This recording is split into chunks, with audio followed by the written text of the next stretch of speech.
On this episode of Compass Conundrum, we'll be on part 4 of our adventure race series at Lake Louisa State Park. Where we left off was at that CP4 flagpole. Now we're going to go to CP8, 5, and 3. Alright, so our decision is we are going to get to this trail. Is going to go hard left. When we get to the turn, we're going to stop. We're going to kind of orient ourselves with the map, shoot a bearing, take a measurement, and make a run at this CP8 by bushwhacking.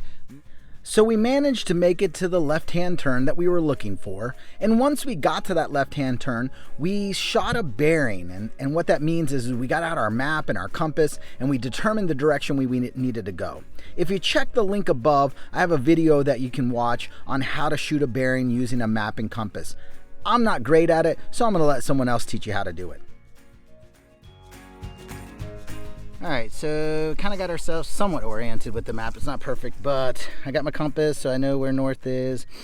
We are somewhere on this turn right here. We're not exactly sure, but what I'm going to do is measure this distance from here to here, shoot a bearing of kind of a small southwest bearing, and we're going to look for a gate. Should be pretty easy to find. Alright, so what we're going to do here is we're going to, I don't know if you'll be able to see it clearly, but what I'm going to do is I shot a bearing. I'm going to hold that bearing. I'm going to keep my red needle and as best as I can inside, in what we call the shed. And then I'm going to hold that as I walk, and then I'm going to count 400 steps. And I'm going to hold this bearing that you might see on the compass. I don't know how well you can see it, but I'll hold that bearing. And we'll see if we find our next checkpoint, which is a gate along a fence boundary. So that's kind of our goal. All right, we'll see. We'll update you as we're walking through. Compass Conundrum. We'll see if we get it right or not. So we shot this south-southwest bearing, and we shot it through this open field and through this patch of trees. And we knew that if we went through the trees, that we would skirt this fence line. And that fence line would be a handrail for us. And once we got to the fence line, we could kind of make a decision on, did we want to continue to bushwhack? Because sometimes bushwhacking in a straight line is faster than getting off the bushwhack going out and around, because going out and around may be further. In this case, the bushwhack actually looked like it was going to get worse as we went along. And once we saw the fence line and determined the road that we were going to be on, we decided, we might want to jump this fence, get on the road so we can move faster, and just follow the road to CP8, which was going to be a gate along this road anyways. So here's that fence line.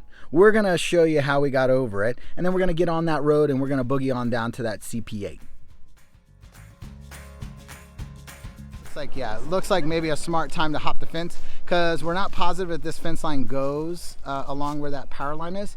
So I say we hop the fence instead of bushwhack, because we know we can stay on this kind of easier trail, so we just got to get over. So yeah. All right, so got a little barbed wire crossing, and we're all over the age of 40, so that makes this extra dangerous for us. So all right, first one over.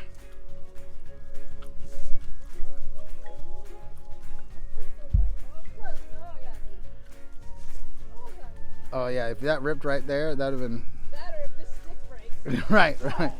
All right, Angie's gonna go over.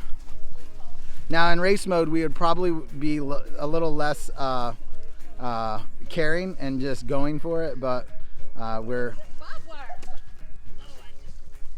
Oh no, you rip your pants? Catch him. All right, now we're gonna. Let's see if I can get over. Ange, you want to take this? Anything here? You take that. Oranges. How are we going to pretend like we're not doing anything? Don't mind us. Just like you and I that one time. We're just like... Alright, so oranges. Clearly there's an orange grove out here. And hey! Nice! Here. Alright, so that's awesome. Alright, so we're going to get on. Sometimes in adventure racing, that adds to the adventure. Your bushwhack stops and you say, hey, listen, it's probably maybe better to get on a paved road. So this is somewhat of a paved road. Allow us to get to our next CP.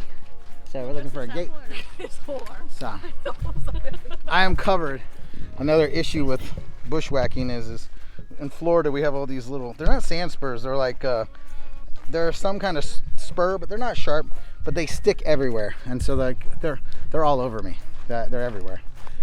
So that's nature's Velcro. That's what Ange is gonna name them. But yeah, so we decided to get on this main road, and we're gonna find this gate, and that'll log us in for CP8, and then we'll decide if we want to get any more checkpoints. So this just gives you a little taste of adventure racing. It's not true, but it just gives you an idea of how you navigate and orient. And once again, we're not experts at this. We might have screwed this up, and that's okay also. So we little moment where we stopped. We could get through the gate really easily, but we're looking for this distinct fence, and then we looked at the vantage point of the picture to help us figure out the clue, and I think we figured it out. And yes, we did. There is a gate right here, and this would be CP number 8. And CP number 8, I don't know if it's locked or not, but CPA number 8 is right behind me, and this is our next checkpoint. All right, so what are we gonna do?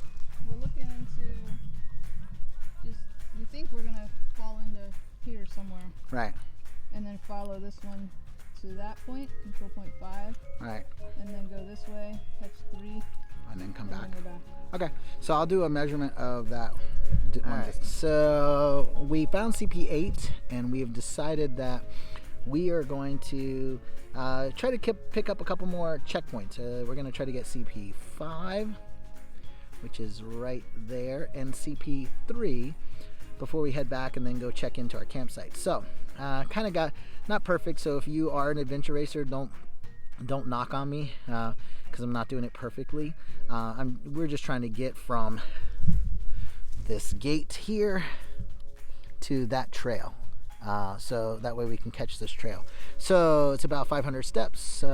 We don't know if we have a trail or not. We saw a horse trail, so we're hoping, but I'm going to hold a bearing and see if we run into this trail sooner or later. So we're coming up on close to 400 steps, and we have, looks like we're definitely on a horse trail. We're just not positive where we're at on the map, so we got to figure that part out. So that's our next step, figure out where we are on this map to figure out how we're going to get to CP5. All right, so lake is still on my right, fork in the road. We're going to actually take advantage of a little picnic table. We're going to get a little bit of a little snack and hydration, and then we're going to also make some decisions on what direction we want to go, if we want to go left or right to try to attack CP5. Often in adventure racing, you will actually stop and possibly take small breaks to get the map out, reorient yourself, and then sometimes evaluate if you want to go in the same order that you initially started your race in. Because sometimes you might look at the map and go, we might be able to find other CPs faster. In this case, we determined we're going to hit CP5 and CP3. So here we go. I'm going to stay on this trail. I'm going to have 2 lefts.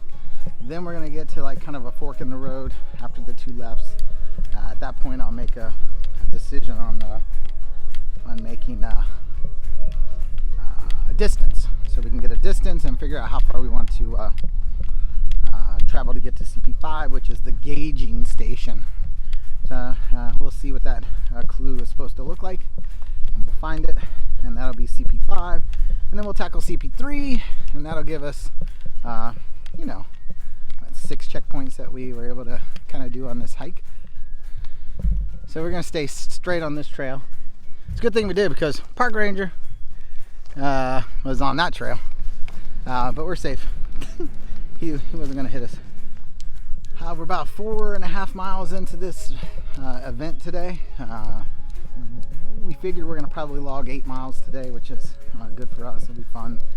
Nothing major. That's a foot section.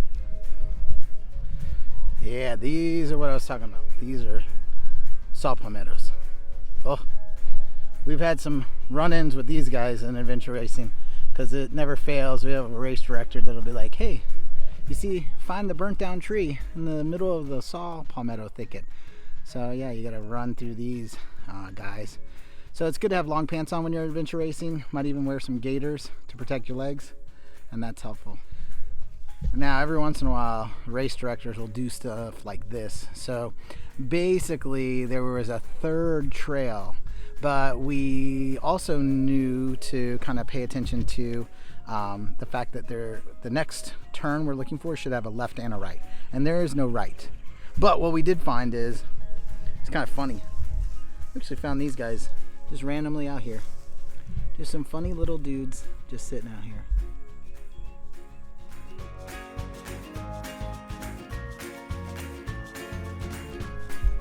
Now, what's interesting about that last scenario is when you're in race mode, sometimes, you know, you're racing, so you're moving fast, and this happens a lot. You're like, oh man, this is the third left, but it really wasn't a third left. There's actually an extra trail in between the third left that the race director didn't put on the map, just to kind of mess with the racers to make sure that they're measuring distance.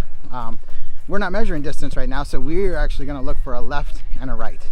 So that's kind of our goal, is look for this left and right to figure out, you know, our next point, which we want to go left, but we can't go left until we see a right. So yeah, just one of those things in Compass Conundrum that you got to figure out when you're racing. All right, so we made it to the point where there is a right, and then the trail kind of goes left. All right, so this is what we have figured out. So what we figured out is we are here, and we are trying to find the gauging station at CP5. So what we're going to do is this trail right here to this point is about roughly 500 to 600 meters. So I'm going to count off about 550 steps. We're going to pause, see if we see a regular road that runs into this, and then we're going to shoot across the road and find you know, the edge of this trail here. We're going to try to find that gauging station. So that's what we're looking for as our next CP, and then from there we'll go to 3, and then we'll be done for the day. That's all we're going to do. We're going to bail on 7 and 6, just so we can get the campsite set up. No more service. All right, so what we're trying to figure out is we're trying to find this gauging station, and we're pretty confident that the water is on our right now. So we're going to cross the road. There's a bridge. That would be an indicator. So in this part, we didn't necessarily count any more steps. We knew that we were going to have to cross a road. We knew there was possibly going to be a bridge. We knew there was going to be water on our right. So we just used the topo map along with just kind of paying attention to where we were to scout out and find this gauging station. In this case, we had a picture of what we were looking for, because in the ROYO races, we actually have pictures that we're looking for, and those are our checkpoints instead of the traditional orange and white flags that have punches that we punch into our passports. So we were able to follow this little river system down, and we were able to find that gauging station no problem whatsoever, and that ended up being CP number 5. And so you're going to get a cool little picture of CP 5.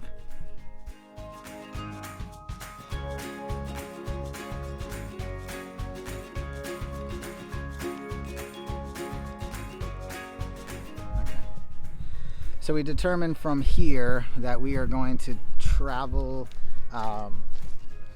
along this trail, and we're looking for an intersection at about 0.5.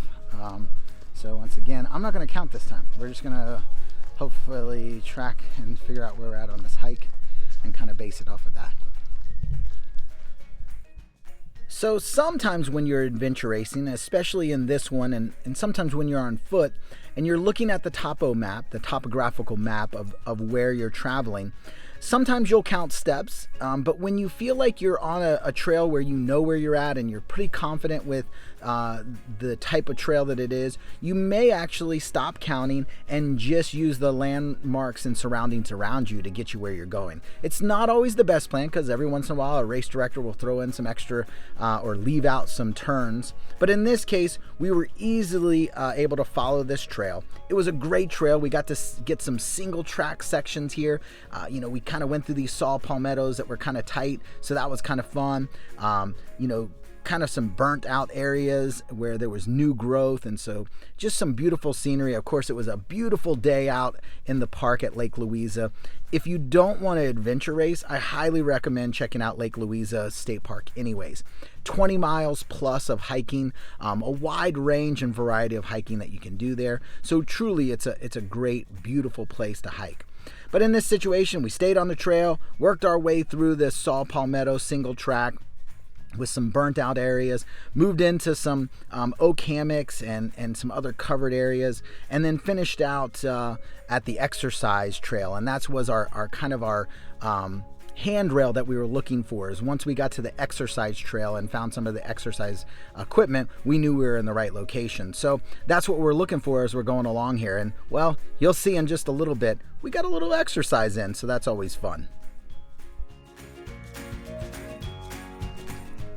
All right, so I'm just doing a makeshift here, but basically I'm gonna go, it's looking like 200 steps right here is what we're gonna take, and we're gonna look for a ditch. Depression. Oh, you think we're right here? I think we're at this intersection, yes. Well, no, look, we're here. Look, no, this one. Yeah, that's what I was gonna say. So we're on this trail. Like we're on. So It's gonna be to our left. Yes, so it should be to our left. I'm gonna measure the distance from here to there, and we're gonna look for this wall. It's an exercise trail. Ooh, an exercise trail. All right, fantastic. Exercise trail. And so Ange is gonna attempt. Ange is over here attempting to make it across the hand walk. Ooh, the hand walk. So it says Station 8. Station 8. Hand walk, lift yourself up and go across using your hands. Ange is kind of cheating, I think. And so that's one way to do it, Ange, I suppose. That's the what we like to call the geriatric crawl. Yeah, nice job. Okay, here we go. Oh, now she's putting. All right. Yay, you got it done. The hand walk. All right, here we go. Tanya's attempt of the hand walk.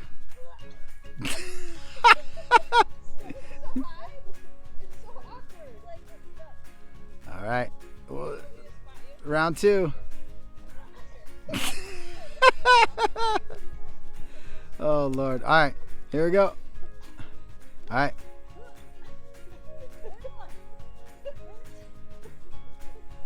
We'll be here all day. There you go. Oh, it's like biking.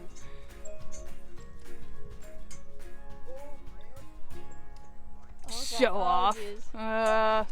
Whatever. Whatever. Good job. Pretty impressive. Those are wrestling skills. It's still on. All right, so we're gonna go down the exercise trail, and we're gonna walk off 200 steps. Typically when you're adventure racing, you're moving quick, so you don't always get to take in the scenery. And because we were doing more of trekking, we were able to find this pine tree that grew up straight between this oak tree. It was really cool to see it shooting out from the top of the oak tree.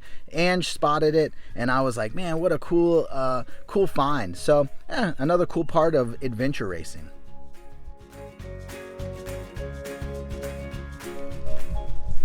All right, so we went about 200 steps. We're gonna come off the trail a little bit and kind of explore in here to see if this is what we call a wall depression. And clearly, pretty sure this is gonna give us the wall depression we're looking for. So we're gonna walk down in here, and I would say, yeah, that's a depression, and there's a wall there. So it looks like we have found CP number 3. And Tanya went that way, and I went this way. But I would say this would be the wall depression.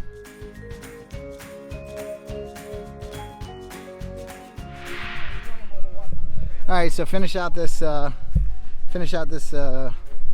even though we didn't get all of our checkpoints. We're gonna get back on the exercise trail and that we're using, and we're going to. It's gonna cross the main road, which is gonna take us to our parking spot. All right, so to finish out the race, we decided to get onto the main road because that's gonna take us back to the parking area. And if we were on bike, that would be the smartest thing to do because that's the fastest way to get back. But you can see Ange and Tanya back there, and we're just, we figured we're going to finish this walkout and finish the day. So that was a fun little ROYO, adventure race concept. All right, well, we finished the race. We're here at the end. We made it back to our vehicle, and we're super excited. Logged in right at 7 miles. 7 miles, 6 checkpoints. Got a little taste of adventure racing, practiced our navigation skills. We've paid to do some of these ROYOs. We actually really are timing it, but we decided for this one, not the case. Well, we hope you enjoyed another average adventure with Compass Conundrum. If you like this video and want to see more like it, click that subscribe button below. It's the orange and white logo. Also, if you want to learn more about adventure racing, be sure to click that description section below, and there's all kinds of links on adventure racing. As always, at Compass Conundrum, we hope you live, learn, and explore.